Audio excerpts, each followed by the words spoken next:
लंगोट कस लो। ये लाइन आप में से कई लोगों ने सुल्तान और दंगल जैसी फिल्मों में या फिर लोगों के मुंह से मुहावरे के तौर पर जरूर सुनी होगी। इसे सुनने के बाद या इन फिल्मों को देखने के बाद आपके जहन में कुछ सवाल भी जरूर आए होंगे, जैसे कि जिस लंगोट के बारे में हम इतना बोलते हैं, आखिर वो लंगोट आज कहीं दिखती क्यों नहीं? क्यों सिर्फ पहलवानों तक ही लंगोट सीमित रह गई? क्यों हम देसी लंगोट छोड़ विदेशी अंडरवियर पहनने लगे? चलिए आज जानते हैं कि कैसे भारत लंगोट को छोड़ अंडरवियर पहनने लगा। लंगोट का साथ हमारे साथ आज का नहीं बल्कि बहुत पुराना है। माना जाता है कि पौराणिक काल से ही लंगोट इंसानों से जुड़ गई थी। इसे लिंग को ढकने के लिए बनाया गया था, मगर कभी भी इसे किसी इनरवेयर के तौर पर इस्तेमाल नहीं किया गया। लंगोट कब आई और किसने इसकी शुरुआत की, ये किसी को भी सही से नहीं पता। हाँ, मगर इसका इस्तेमाल बहुत लंबे समय से होता आ रहा है। धारणाओं की माने तो रामायण के समय भगवान हनुमान लंगोट पहने हुआ होते थे। उनकी लंगोट लाल रंग की थी। यह लंगोट दर्शाती थी कि वह ब्रह्मचर्य जीवन का पालन करते हैं। इतना ही नहीं, माना जाता है कि ये लंगोट शारीरिक बल को भी दर्शाती थी और मानसिक स्थिरता भी देती थी। यही कारण है कि आज भी हनुमान जी की मूर्ति एक लाल लंगोट के साथ दिखाई देती है। ये तो थी बात रामायण की, मगर महाभारत में भी लंगोट का जिक्र किया गया है। महाभारत का युद्ध शुरू होने वाला था। ऐसे में दुर्योधन की माता गांधारी को ये भय था कि कहीं युद्ध में उनके पुत्र की मृत्यु न हो जाए, इसलिए वो चाहती थी कि कुछ भी करके दुर्योधन को इस युद्ध में कोई क्षति न पहुंचे। गांधारी ने एक दिन दुर्योधन को अपने पास नग्न अवस्था में बुलाया ताकि वह अपने वरदान से उसे बलशाली बना दे। हालांकि श्री कृष्ण उनके सामने आते हैं और वह दुर्योधन को कहते हैं कि ऐसे नग्न होकर मां के सामने जाना ठीक नहीं है, इसलिए वो उन्हें पत्तों से बनी एक लंगोट पहनने को कहते हैं। लंगोट के कारण दुर्योधन की जांग में ताकत नहीं आ पाती, जिसके कारण उसकी आगे चलकर मौत भी हो जाती है। महाभारत के इस किस्से में भी लंगोट का जिक्र किया गया है। यह दर्शाता है कि पौराणिक काल से किस तरह से लंगोट इंसानों से जुड़ा हुआ है। सिंधु घाटी सभ्यता में दिखा लंगोट का नया रूप। माना जाता है कि सिंधु घाटी सभ्यता में लोग अपने तन को ढकने के लिए लंगोट का ही इस्तेमाल करते थे। हाँ, मगर उस समय लंगोट आम कपड़े की बनी लंगोट से थोड़ी अलग होती थी। ये थोड़ी लंबी होती थी और इसका एक हिस्सा लंगोट से निकलकर कपड़ों की तरह शरीर से बांधा जाता था। इससे यह पूरी तरह से उनके बदन को ढकने वाला एक कपड़ा बन जाता था। इतना ही नहीं, माना जाता है कि सिंधु घाटी में कई लोग भेड़ की ऊन से बने लंगोट भी पहना करते थे। वहीं कुछ लोग जानवरों की खाल से बने लंगोट पहना करते थे।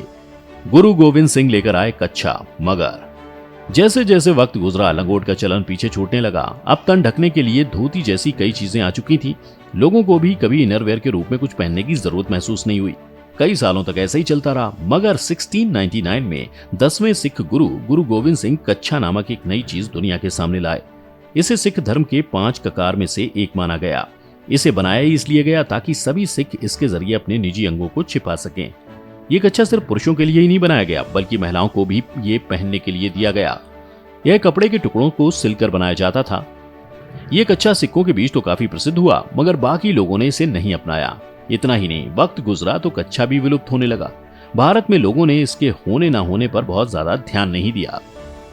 अंग्रेजों ने मिलाया मॉडर्न जमाने के अंडरवियर से। लंगोट अभी भी चलती थी, मगर सिर्फ पहलवानों के लिए। वक्त गुजरा और भारत में अंग्रेज आ गए और साथ ही वो अपने साथ कई विदेशी चीजें भी लाए। इनमें से एक था बॉक्सर शॉर्ट्स। ब्रिटिश अपने साथ इलास्टिक वाले बॉक्सर शॉर्ट्स लेकर आए थे। इन शॉर्ट्स को सीधे तौर पर एक अंडरवियर के रूप में पहचाना जाता था। पश्चिमी देशों में अंडरवियर का चलन शुरू हो चुका था, मगर भारत में अभी तक किसी ने इसके बारे में सोचा नहीं था। अंग्रेजों के लाए हुए ये बॉक्सर शॉर्ट्स कई भारतीयों को पसंद तो आए, मगर बाकी इससे दूर ही रहे। भारतीयों में अंडरवियर की थोड़ी चाह दूसरे विश्व युद्ध के दौरान बढ़ी। जितने भी भारतीय सैनिक ब्रिटिश की ओर से लड़ने गए थे, उन सभी को बॉक्सर शॉर्ट्स दिए गए थे। इतना ही नहीं, खुद उन्होंने भी इसे काफी बढ़िया माना और इसे अपनाया। माना जाता है कि वहीं से अंडरवियर रेवोल्यूशन की एक हल्की सी हवा चली थी। कई लोगों ने इसकी जरूरत को महसूस किया। फिर जब भारत में आया अंडरवियर रेवोल्यूशन।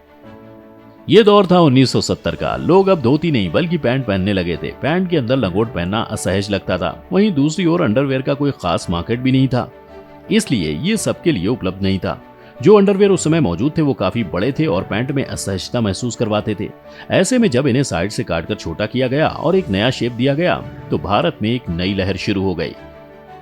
कुछ एक अंडरवियर ब्रांड इंडिया में शुरू हो गए और लोगों ने उन्हें भी अपनाना शुरू कर दिया।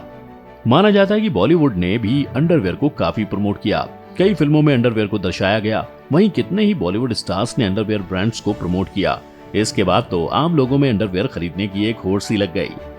बहुत ज्यादा वक्त नहीं लगा भारत में अंडरवियर मार्केट को बढ़ने में। इतना ही नहीं, वक्त के साथ अंडरवियर का साइज भी छोटा होता गया। इसे ज्यादा से ज्यादा सहज बनाने की कोशिश होती रही। करोड़ों का हो चुका है आज अंडरवियर मार्केट।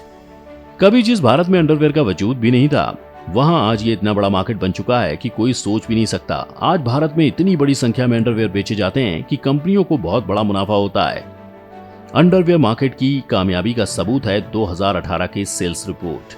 इसके आंकड़े दर्शाते हैं कि किस तरह से अंडरवियर मार्केट लगातार बढ़ता ही जा रहा है। आंकड़ों के हिसाब से 2018 में अंडरवियर मार्केट में करीब 13,848 मिलियन डॉलर का रेवेन्यू जनरेट किया गया। इतना ही नहीं, सालाना ये मार्केट 11% की दर से बढ़ता जा रहा है। ये आंकड़े बताते हैं कि कभी लंगोट पहनने वाले भारत में आज अंडरवियर किस तरह से पॉपुलर हो चुकी है। आज भी बचा है लंगोट का वजूद। आज वैसे तो ज्यादातर लोग भारत में अंडरवियर पहनने लगे, मगर इसका मतलब ये नहीं है कि लंगोट का वजूद ही खत्म हो गया। आज लंगोट बहुत कम लोगों द्वारा पहनी जाती है, मगर ये विलुप्त नहीं हुई है। आज साधु और पहलवानों को लंगोट पहने देखा जा सकता है। इन्होंने लंगोट को बचा के रखा हुआ है। लंगोट भले ही आम जीवन से दूर जा रही है, मगर लोगों की श्रद्धा में आज भी ये जीवित है। हर साल होने वाले लंगोट अर्पण मेले को देखकर पता लगता है कि लंगोट आज भी बहुत मायने रखती है। बिहार शरीफ में बाबा मणिराम की समाधि पर हर साल लोग आकर लंगोट चढ़ाते हैं। तो देखा आपने किस तरह से भारत के लोगों की जरूरतें बदलती हैं। आज भले ही लंगोट से अंडरवियर पर आ गए हैं, मगर लंगोट का महत्व तो जरा भी कम नहीं हुआ है। आज भी इसकी साख बरकरार है। आपको ये वीडियो कैसी लगी हमें कमेंट करके बताएं। वीडियो को लाइक और शेयर जरूर करें और इसके साथ ही हमारे चैनल को सब्सक्राइब करना ना भूलें।